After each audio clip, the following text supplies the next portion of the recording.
Hey guys, welcome to my YouTube channel. तो आज की इस वीडियो में हम पढ़ने जा रहे हैं ऑपरेटर्स ऑन द स्टैक। तो इसके दो ऑपरेटर्स होते हैं। तो सबसे पहला होता है पुश एंड दूसरा होता है पॉप। तो हमने इसके बारे में पिछली वीडियो में भी डिस्कस करा था। जो हमारे पास पुश ऑपरेटर होता है वो होता है इंक्रीमेंट के लिए या फिर ऐड कराने के लिए किसी एलिमेंट को, और पॉप का होता है डिलीट कराने के लिए। यहाँ पे लिख देता हूँ मैं, डिलीट कराने के लिए और या फिर रिमूव कराने के लिए। तो आज हम इनके एल्गोरिदम के बारे में बात करेंगे, इन दोनों के बारे में। तो चलिए वीडियो को करते हैं स्टार्ट। तो आपको सबसे पहले हम कराने वाले हैं पुश ऑपरेटर। तो हमने सबसे पहले एक स्टैक ले ली है, स्टैक कंसीडर करिए। 5 एलिमेंट्स की लेंगे हम यहाँ पे।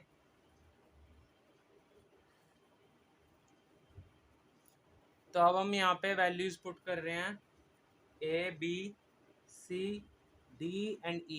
अब यहाँ पे ये स्टैक जो है ये फुलफिल्ड है। अब अगर जो कोई आपको आकर ये कहे कि इसके अंदर F एलिमेंट ऐड करा दो, यानी कि पुश करा दो, क्या कह रहा है कि पुश करा दो, क्या आप करा सकते हो? नहीं करा सकते, बिकॉज इसका पूरा स्पेस फुल है। 5 स्पेस आर फुल, यानी कि number of elements are full. तो इस कंडीशन को हम कहेंगे ओवरफ्लो। ओवरफ्लो। तो बोर्ड के पॉइंट ऑफ व्यू से 1 नंबर का क्वेश्चन आता है यहाँ से, तो आप ओवरफ्लो को याद रखना। अब इसको एक एग्जांपल दे सकते हैं, जैसे कि गिलास के अंदर आपके पास पानी है, तो पानी के अंदर हम और पानी पाएंगे तो बाहर ही निकलेगा, इसको हम कह देंगे ओवरफ्लो। तो चलिए इसका फर्स्ट स्टेप देखते हैं जो कि एल्गोरिदम का है। सबसे पहले मैं इसके वेरिएबल्स डिक्लेयर कर देता हूँ। पुश के हैं एस एन टॉप और आइटम। तो देखिए एस क्या चीज़ है हमारे पास? एस है हमारे पास स्टैक। एन है हमारे पास साइज यानी कि कितने साइज का, जैसे इसका साइज है 5। और टॉप क्या होगा? Top element. हमने पिछले वीडियो में भी डिस्कस करा था, टॉप एलिमेंट होता है इसका। और आइटम क्या होगा? जो चीज़ हम पुट करेंगे, जो हमें आउटपुट मिलेगी वो हमारे पास क्या होगा? आइटम हो जाएगा। तो चलिए इसका एल्गोरिदम लिखना स्टार्ट करते हैं।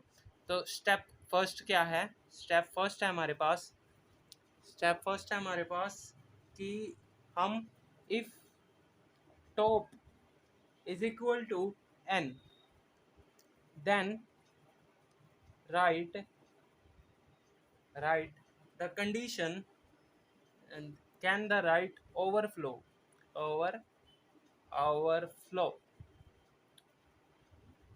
इस कंडीशन को क्या कहेंगे हम? Overflow. End program operator will be exist, क्या हो जाएगा? बाहर निकाल देगा। अगर जो हमारे पास यानी कि टॉप यानी कि फुल फील्ड है, अब यहाँ पे जो टॉप है हमारे पास वो 5 है, और जो सा हमारे पास n है वो भी 5 है। तो यहाँ से हमारे पास कोई हम उसके अंदर फिल नहीं कर सकते, तो हमारे पास कंडीशन क्या बन जाती है? ओवरफ्लो की कंडीशन बन जाती है, और प्रोग्राम हमें एग्जिस्ट दे देता है। तो चलिए दूसरे की तरफ चलते हैं, जो कि है स्टेप नंबर 2। स्टेप नंबर 2 के अंदर हम पढ़ने वाले हैं सेट टॉप +1। अब हम यहाँ पे क्या कहेंगे कि जब ये कंडीशन फेल कर देगा, जब ये कंडीशन को फेल कर देगा, तब आएगा ये स्टेप 2 के अंदर। तो कंडीशन को फेल कैसे करेगा? जब ये इसके नॉट इक्वल होगा। तो अभी तो यहाँ पे इक्वल है फर्स्ट स्टेप के अंदर, अगर जो फेल होगा तो स्टेप 2 के अंदर आएगा। तो स्टेप 2 के अंदर हम क्या करेंगे? 1 ऐड करा देंगे, बिकॉज हमें एलिमेंट्स को ऐड कराना है। तो अब यहाँ पे मैं एलिमेंट्स को कम कर देता हूँ, यहाँ पे मैं C तक लिख देता हूँ, और हम F को ही ऐड कराएंगे। अब यहाँ पे टॉप क्या है? टॉप है हमारे पास C+1, और C कितने नंबर पे है? ये है 3 नंबर पे, और 3 के अंदर 1 प्लस करेंगे, ये क्या बन जाएगा 4। तो हम यहाँ पे लिख देते हैं 4। ठीक है, अब चलते हैं हम स्टेप 3 की तरफ, जो कि कहता है set is equal to S into bracket में top. Top is equal to item, हमें यहाँ से क्या मिल जाएगा, आइटम मिल जाएगा।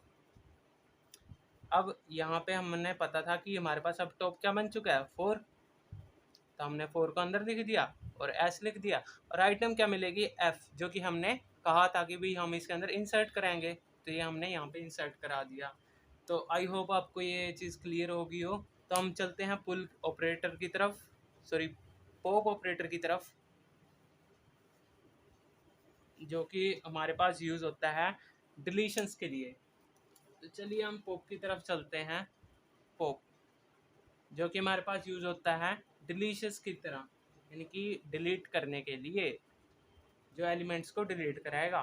तो इसके अंदर हमारे पास आते हैं वेरिएबल्स, आते हैं हमारे पास इसके अंदर सेम वही चीज़ है जो कि पुश के अंदर आए थे। तो सबसे पहले एस है, एन है, टॉप है और आइटम है, सेम वही चीज़ है। और यहाँ पे हमने स्टैक ले ली है, वही कंसीडर कर रहे हैं हम, 1 2 3 एंड 4 एंड 5। तो 5 स्पेस की हमने एक स्टैक कंसीडर कर दी है। तो चलिए अब देखते हैं, अगर जो ये सारी खाली होगी, स्टैक हमारे पास क्या होगी, 0 होगी, या स्टैक 0 होगी, और साइज कितना होगा 5, 1 2 3 4 एंड 5। ठीक है, तो इस कंडीशन में हम क्या देंगे कि हम इसके अंदर से कुछ डिलीट करा ही नहीं सकते। अगर जो मैं आपको ये कहूँ कि इसके अंदर से आप खाली के अंदर से और खाली करो, नहीं कर सकते, तो इस कंडीशन को क्या कहेंगे हम, अंडरफ्लो। वहाँ पे था ओवरफ्लो और यहाँ पे है underflow.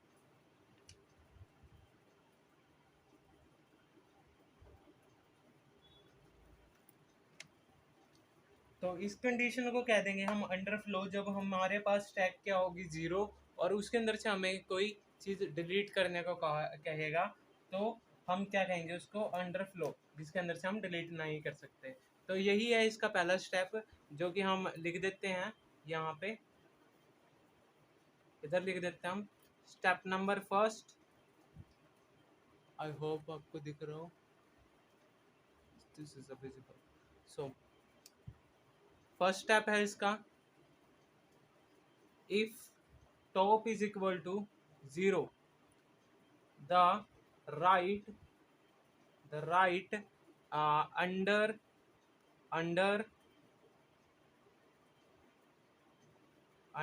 flow and program will be exist, यानी कि आपको बाहर भेज देगा। अब चलते हैं हम स्टेप 2 की तरफ। स्टेप 2 की तरफ जो कि क्या कह रहा है कि सेट आइटम